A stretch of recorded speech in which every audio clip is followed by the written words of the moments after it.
रामकृष्ण हरी श्री विठ्ठल.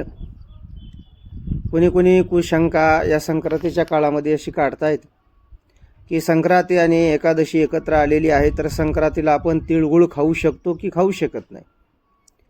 एरवीच्या एकादशीला तीळ चालणार नाही, पण ही जी एकादशी आलेली आहे या एकादशीचं नावच आहे षटतिला एकादशी.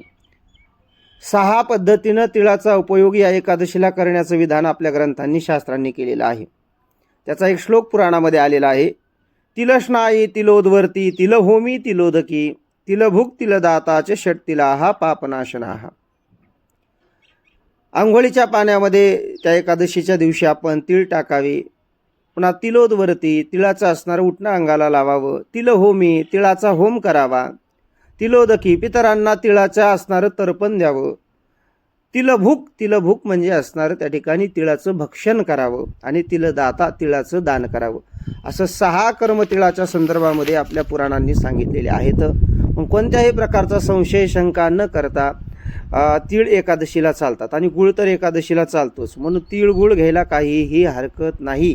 या एकादशीला आपण तिळगुळ घेऊ शकतो, एकादश मोडत नाही, हे शास्त्राचंच वचन आहे. रामकृष्ण हरी श्री विठ्ठल.